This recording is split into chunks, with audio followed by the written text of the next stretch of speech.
Good morning, it's Shanna. I'm here. I started the video prematurely so that I didn't have the camera turn off on me, or my phone, because that's what I'm using. And I had to clean off my glasses before we started, so I'm in a different setup. I'm not sure how this is going to work, but we're going to try it. The last few weeks I have not been home by myself at all, which means I have not been filming because I get nervous that the whole household's going to hear me. And by the whole household, I mean my son and my husband. And neither one of them care, and both of them are super cool about me doing this, but I get self-conscious, so I just don't want to do it because I've tried it a couple times and I find that I don't sound like myself, which is kind of stupid for me. So I'm in the guest bedroom, set up super janky, but I think it works. So we're going to try it, and I really wish that I had written down what I'm doing today. I'm doing a VR to the Creatrix Way, and I believe the prompt was 5 tarot decks that challenge my preconception of the tarot. Essentially, that's what it is. I'll put on the screen if it's different than that, and obviously I will link her stuff below. So let's get started because I've missed you guys and I want to talk tarot. So the first deck that challenged my preconception of tarot is Tarot of the Abyss. For multiple reasons. One, before I really knew about Tarot Tube a lot, I had seen this deck around. Like I've mentioned a couple times, I work where we sell tarot and oracle decks, and we had this one at the shop, and I kept seeing this face, and I just felt like it was a very masculine looking cover. So I didn't even bother flipping over to the back, let alone looking up, you know, any walkthroughs or anything of it online. So someone, I have no idea who, someone had featured it on one of their videos, and I was like, excuse me, what is this deck? So naturally, I went down the rabbit hole of this deck and discovered quite quickly that I really enjoy it. Generally speaking, I'm not a black and white deck person. I have just two that I can think of. I'm pretty sure those are the only two. It's this one and the Black Violet Tarot, which I haven't used a ton yet, but you know, it's a relatively new deck, so I'm okay with that. But yeah, this one feels more than black and white. Here, let's do it. Let's zoom in just a tiny bit. I'm kind of leaning into the camera, so it's not overly comfortable for me, but we're gonna do it this way anyway. Move that guy. I kind of like it when you guys do this, because then I can see multiple cards, how they're laid out, and kind of how they would look in a spread. Sort of. Okay, sorry. All right. Okay, so this feels it feels more than a black and white deck. And I guess it's because of the shading. Anatorian just has this really cool art style that is quite outside the box, in my opinion, when it comes to tarot and what you would sort of expect to see on any of the given cards. And it, you know, obviously it's Rider-Waite. It definitely follows that Rider-Waite Smith. This one, so I kind of, when I first started this video, or rather before I started the video today, I popped back into, I'm sorry, I don't know her name. I'll put that below as well. I popped into the Creatrix Ways video just to kind of get a refresher of what this video was about. And her hashtag is something to do with the Hanged Man. I'll post that as well. But I immediately thought of this one because this card, and I don't know if I've even, there are two cards in this deck that convinced me that I wanted it. The Hanged Man is one. And if you have this deck, you might even know, you might have a good guess. Okay, we haven't gotten to it yet, so I will mention it when we get there. But yeah, the Hanged Man, where it's upside down. It's essentially what you'd be seeing if you were literally hanging, right? And I just think that's really cool. I had not seen that before. I'm sure it's been done before, but I hadn't seen it. So, also, I feel like where this is a black and white deck, the faces are not an issue for me. And ever since I started back into tarot, faces have been an issue. I'm not sure exactly how to explain it. They can't be too real, but they also can't be wonky. And I feel like people really struggle with drawing faces well. For my eye, well is objective. I understand that. But I don't know. And I think Anna Torian does a really... She comes pretty close to being perfect on her faces, in my opinion. Though, as I've mentioned before, there are a few cards in a couple of her decks that just kind of, I don't know, they fall short for me. But this is the other card that sort of sold me on getting this deck. I just think it's such a pretty card. It's unique. It feels very Hansel and Gretel, and I'm not sure exactly why, other than maybe, I feel like these are maybe two kids, you know, in the witch's house. I don't know. But when I first started tarot, I feel like I keep getting off topic. It's because I'm not terribly comfortable sitting here, but that's okay. When I first started back with tarot, I did not like to work with decks that had people. It was too confronting, maybe. So I stuck with purely animal decks for quite a while. For, you know, several decks in, I just had animal decks. And I think when I started learning the meanings and wanting to explore, you know, each of the cards deeper, that's when I felt like I was more able to connect with cards that had people in them. So, and I think this is one of those decks that sort of challenged the idea that I could not work with a people-y deck. So, that is the Tarot of the Abyss. All right, next, right after I get this put away, next is a pip deck, which I don't have a lot of. I only have a few. And this one, oh, sorry, I was trying to yawn, or not to yawn. Before I show you, actually, no. We'll show the cards while we're talking because that's silly otherwise. I'll go through this one quickly because it is a pip. This is the Labyrinth Tarot. I wanted this deck because I love the Labyrinth. I am old enough to have seen it in the drive-in theater when it first came out, and I love the movie. I want to say probably a lot of us do. But I don't really love the art per se on the deck, and I definitely in the beginning was not one to use a pip deck. I didn't get it. I mean, you don't when you're a new tarot reader, right? Generally speaking. But a few months ago, something shifted, and I'm not really sure what it was. I'm still not much of a fan of the artwork, I'll be honest. The puppets, I guess, are fine. You know, the animals are fine. He's fine. But the people, so Jareth and Sarah, they're kind of weird. And I'm assuming they're intended to be a little weird, but I don't know.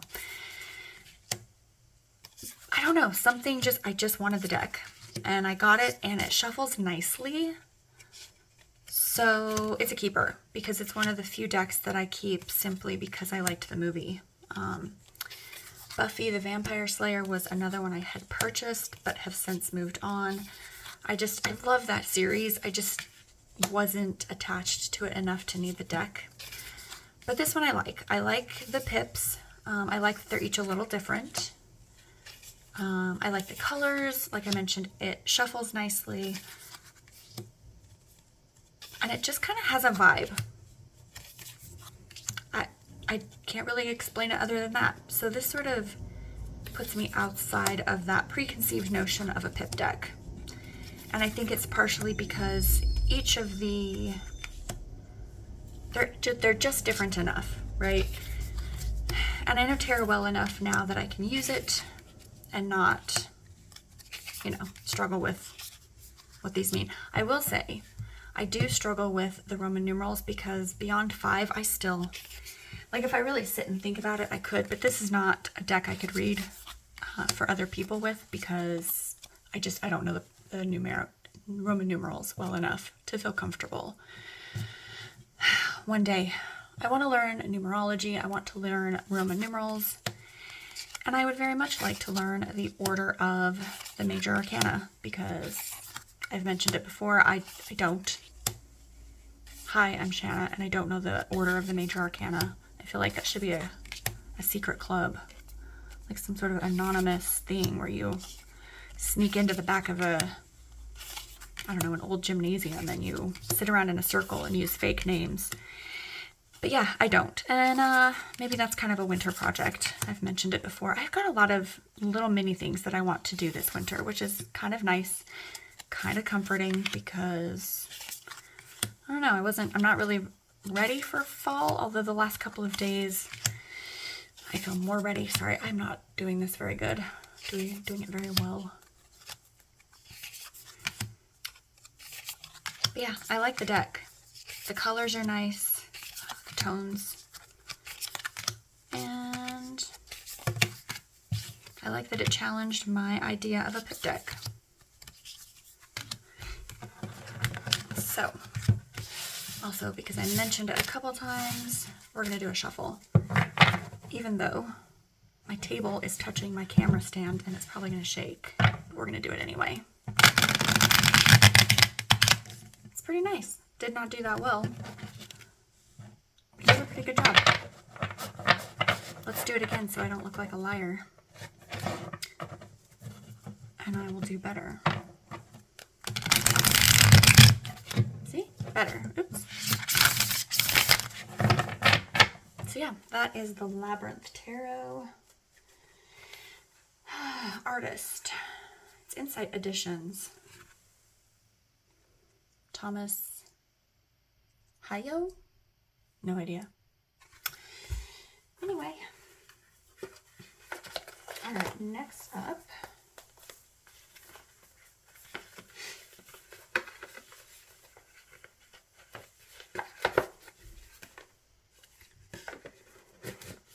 is Majestic Earth. This challenged my preconceived notions in a couple different ways. This was the first tarot deck that I spent a lot of money on and was okay with it. I have no idea where I first saw it. I think between this one and Anatorian's Oracle of Echoes, those were the first two that I sort of realized there were out of print decks that could be exceptionally expensive. Luckily for me, the Oracle of Echoes at that time was still coming in print occasionally throughout each year. So I was able to get that one at a regular price from the artist herself. This one was going for insane prices, but someone in a Facebook group was kind and, felt like giving me a good deal on it. So I still spent quite a bit, but far less than you could find on eBay. And I feel like this deck sort of challenged my preconceived notion of tarot in general, because I don't think I'd ever seen a deck that didn't have, like, whether it was pip or like a scenic, like the classic Rider-Waite. I didn't realize that you could read tarot from curated art. I had no idea. And yet, this is one of my most favorite decks. It's so pretty. And it's one of those decks that you just sort of sink into. Am I still in frame here? Let's hope so. Maybe I should zoom out a tiny bit. Let's try. Just a tiny bit, because I have very little table space. Okay, well, that's better, I suppose. Maybe I'll do 2 stacks instead of 3. You guys get to be the guinea pigs today with this new setup. So, yeah, where was I? I don't know. Preconceived, curated art. Sorry, I'm trying to make the stacks about the same height because I'm that person. And it's beautiful.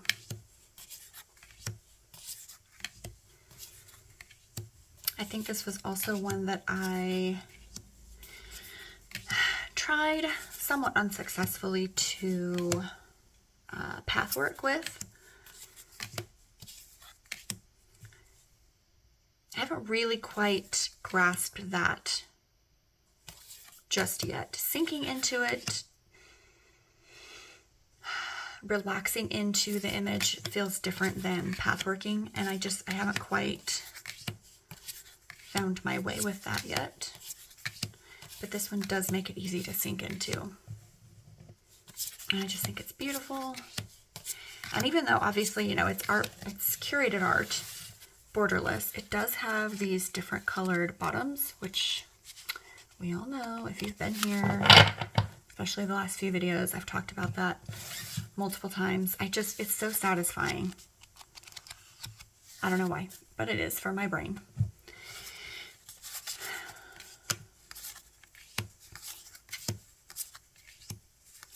These ones where it's just like this, I don't know.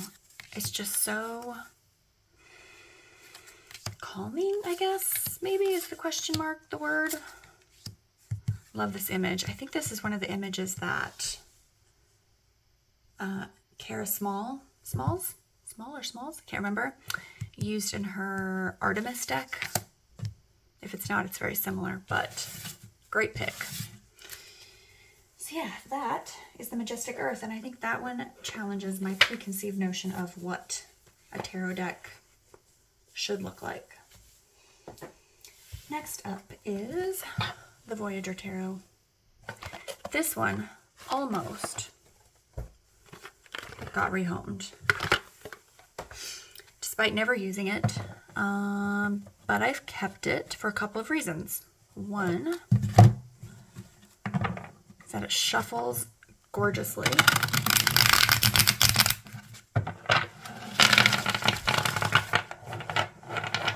It's so loud, I'm so sorry. And 2,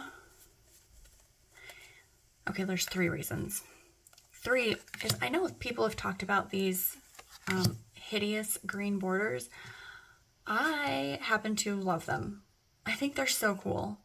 And I don't like the cream colored ones. I think the cream is the vintage, like the 80s version. This is the more updated, still in print version. This deck is nothing at all that I like to work with, first of all. It's too busy. It's too wild. I don't know what I'm looking at. I don't know what I'm looking for. I have no idea the point, the rhyme, or the reason behind any of it. I have mentioned before I bought the big book to go with it, the separate book to go with it, and I have zero interest in reading that. However, a few weeks ago, sorry, I have a yawn that wants to come. Okay, well, sort of. A few weeks ago, Moonflower Moments. I'm so sorry. I should know these guys. I should know y'all's names. I should. I watch you all the time. You say your names. I've even said it before. But Moonflower Moments, she brought up that she uses this deck for creative work, and I thought that was brilliant. And I've mentioned before, so this is nothing new, that I tried doing it, and it was great. It was perfect. So now this is my creative deck. I've only used it the one time, but it's one of those things that's like, okay, well, that's this deck's job, and now I know how I want to use it. So this challenged my preconceived notion of a deck that is far too busy to be for me, and made me see that even when you think you couldn't possibly use it for anything, it can still surprise you. So It's very weird. It's very out there. But you know what? The images are nice. The colors are nice. It's pretty. It's something to think about.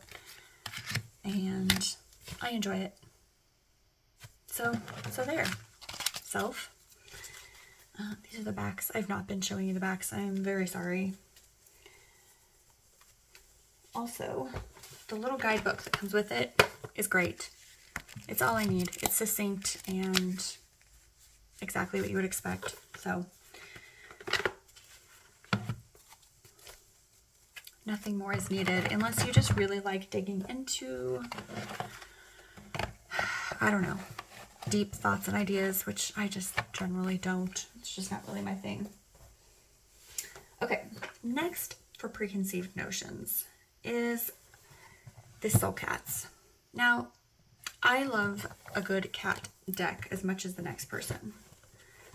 But once I got past using animal decks and I could then use decks with people, I didn't really go back to animal decks. I can't really use them.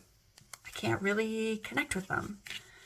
However, for some reason, this one just gets to me. I love it. It's pretty. I mean, it's Adam Oehler's artwork, so surely that's, you know, that lends itself to why I like it. But I just get a lot out of this deck. It's not difficult for me to read intuitively. The cats don't bother me. They're drawn well. I can see, you know, my own cats in them. I grew up with cats. I've always had cats. So I understand the emotion behind each of these cards, even with a cat. Just their body language is spot on. This one's difficult. My grandma had a cat that, long story short, passed away unexpectedly, and we found her like this, not next to a door, but anyway, it's a lot. So this one's a little bit difficult to look at for me, but besides that, they're all quite lovely. And the tones are pretty.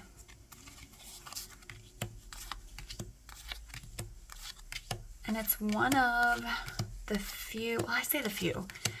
I've got all of the Three Trees Tarot, and I do enjoy using them. And those are purely animal decks, right?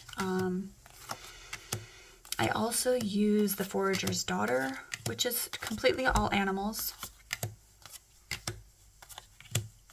But I think, oh, I was going to say I think that was it, but no, I've got an Ocean deck as well. That's all animals. So I just feel like I've gotten more picky about how I want to work with an animal deck and how it works for me. So definitely challenged my preconceived notion once I got past only being able to work with animal decks. And that is Soul Cats. And with that is all I have. I just wanted to kind of like jump back in. I think now that I have this set up, I'm not going to skip weeks. I know I've been skipping weeks, but it's because I haven't been home by myself, and there's just not, until today, I had not really figured out how I wanted to manage making a video with other people in the house, but I think we're good. So with all that being said, I think I'm going to make a second video and have it ready for next week, because next week I won't be here. I won't be around. So hopefully I can get one made today and have one ready to post up. But if you don't hear from me, I'll be back the following week. So thanks for sticking around. Thanks for popping in, and I will catch up with you guys next time. Talk to you later. Bye.